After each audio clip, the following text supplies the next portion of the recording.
Walker, but Dog's got to be feeling comfortable now that he's got a lead. Yeah, I think picking up that win, that's certainly an easier zoo deck, I think, for Dog to fend off. But that win's got to feel so comfortable now. Oh, yeah. I mean, just this is going to be an uphill battle from this point. Rogue versus Zoo. Yeah, I was going to say, now he's got Zoo, or sorry, now he's got Rogue, which, if there's one deck that you want to go up against Zoo, it's a deck that, one, you feel comfortable playing, and two, a Rogue. So this is just right up Dog's wheelhouse. I'm sure he plays this deck a lot on ladder, which means he runs into Zoo all the time. Maybe Hobgoblin throws a wrench into the plans, but I like Dog's chances here. Yeah, this is a bit of a different Zoo deck, though. I mean, I'm curious how much the Hobgoblins actually affect this matchup. Ooh. Bloodsail Corsair could have some clutch use, and he is going to pick it up. There is usually in this deck, if it is Malagos Warlock, or sorry, not Malagos Warlock, Malagos Rogue, they usually only run 2 weapon buffs. A lot of times you can just stop them from removing a key creature from your board by playing Bloodsail Corsair onto even just a 1 durability non-buff dagger. Yeah, just a little bit of tempo can make all the difference here. But this is going to be a strong turn here from Dog. Zalay needs a big implosion right here. But even in the face of that, I mean, he's facing down Fan of Knives from Dog. Just the potential of Fan of Knives really makes this implosion unappealing. I think he's got to go for it anyway, but got him. Oh man. Well, that ends up being a pretty big deal because that means his Imp Gang boss survives another day, even through Fan of Knives. So I guess that's just revenge for Dog's brawls in the last match. I mean, each player has had some pretty good fortune and some pretty poor fortune so far throughout this series. I don't think we can give the RNG award over to any player as it stands. Sapcoin Fan looking pretty appealing at this point. Yeah, just buying time, stopping the board. That's a big deal. Sap on Imp Gang boss doesn't seem that appealing, but when you're forcing them to spend 3 mana to plop down a 2/4 on the board. Yeah, those are the kinds of things that you look for. Yeah, Echoing Ooze is just going to be the play here. Just trying to get any presence on board to start attacking Dog. Dog, no spells left in his hand, though, just minions. This is the potentially dangerous spot, is when you don't have utility that interacts very well. Okay, well, he gets a backstab. This is looking like power overwhelming and Loatheb here. Yeah. I mean, Zalay definitely wants to kill that Azure Drake. He's going to take his time to think about everything here, though. All right, so is there any other way to do it? I mean, what is he? He could just Sea Giant. I mean, you just saw Sap, too. I mean, maybe Sea Giant's the play. You play Sea Giant, your opponent, say they don't have Sap next turn. Yeah, I guess the one thing that you're looking at is Loatheb reduces the clock. You still push like almost as much damage the following turn, except you lock them out of spells, so they may be able to develop, but they can't push. Your board's protected, so Sea Giant's just going to be just as cheap the next turn. So, I think about it again. I think Loatheb seems like the right choice, so I like how he went with that one. Yeah, no room for 2 cards this turn either. And if you tap, there's no way that you can play the Sea Giant. Yeah, this is tough. Mm. And that Emperor's got, I mean, it's got a pretty big target on its forehead. This is pretty much a priority kill. Mm.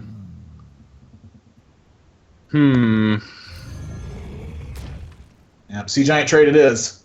Come on and slam. Welcome to the jam. Pretty much the perfect turn here for Dog as well. Azure Drake, backstab, eviscerate, takes care of that Sea Giant. He might feel like he wants to draw, though, but I don't know if you can really afford to. This matchup is not necessarily about drawing into your stuff. It's more about just, like, continuing to remove the board. Because eventually, you're going to have an Azure Drake on the board, and they aren't going to have anything. And that Azure Drake's going to start getting into damage. And so you don't necessarily want to make those big gadgets in turns. You just want to keep removing the board. And that's exactly what Dog's going to do. He's played this matchup plenty of times. So he's got the experience necessary, it feels. Yeah, Defender Vargas, little bit weak here. God, just Azure Drake's so good, isn't it? Yeah. I was talking the other day, I think it was Crip about how like would you play a 6 mana 5/5 draw one card, battle cry draw one card. Potentially, just the right situation. Yeah. Oh, hello. the hits keep coming too. Even prep for the fan afterwards. Did somebody say full clear? I just did. Me. I just did right now. I did it. That was me who said that. Hey, why not? Yeah, did somebody say draw a card? Also me. I said them both. Yeah. That was me. And there we go. Yeah, Dog kind of cringing at that play. I definitely agree, too. I think this was missequenced pretty poorly from him. I don't think he needed to use second poison. I think that Blade Flurry Prep Fan would have been a little bit stronger here for him. But unfortunately for his delay, just no way to capitalize on it. Yeah, Dog starting to look back at this turn and go, I thought I was clearing the entire board. It's not too big of a deal, but vulnerability to second power overwhelming, that's like really, I think, his only concern with this turn. I mean, at 15, he's pretty safe from all the burst damage. Yeah. And here we go. Zalae's just going to haul in. He's seen both poisons, which is the only weapon buffs that Malygos rogues usually run. And it doesn't matter now that he's not getting value of this Bloodsail Corsair. So he's just going to throw it out there, go all in on the board, and we'll see if he's going to be able to push it through. Dog's picking up some pretty good stuff, though. This is all going to get chewed apart. This is brutal. This is always tough to watch. Watching an aggro player lose all their minions, it pains me, TJ. Does it? Yes. It pains me too. You know, I have a lot of respect for players that bring aggro to tournaments. I didn't used to, but then I saw the light.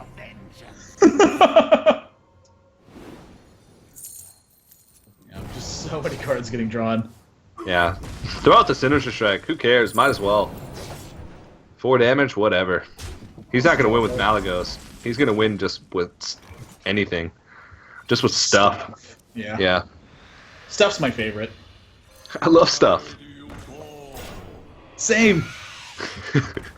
And this is when you know that they're desperate, is when they just empty their hand. And I think Dog still has a way to clear this with Blade Flurry, so... SI Agent. If he didn't before, he definitely does now. He actually wants to get rid of this Gadsden Auctioneer, I think, at this point. He's getting a little bit low on deck size. And everything that he would need. Yeah, he just doesn't need anything else. Yeah, 3 cards left. I don't think he wants to draw anymore. So many options. My eyes are open. Yeah, well, I was wrong. He does want to draw some more, but not going to actually play a spell this turn, it looks like. Who cares? 14 health, heal the Gadget Sand. 14 health, 9 cards, whatever. I'll take it. Go ahead. Yeah, I guess he knows that there's just not going to be anything else. Zalae's going to have to tap every turn. Dog's going to be playing minions that are much stronger every single turn. Zalae's is going to go ahead and tap out of the game. That means Dog's up 3-1 in the series. He's going to be on match point moving forward. Yeah, this is brutal stuff. I mean, just back-to-back games where Dog has quite literally killed every single minion that Zalae has played. And that's one of those demoralizing feelings is when you try to get something rolling and your opponent just has the answer to every single spot. That's one situation I feel like where Zalae could potentially be affected mentally. And down 3-1, he's got to beat Druid to do it too.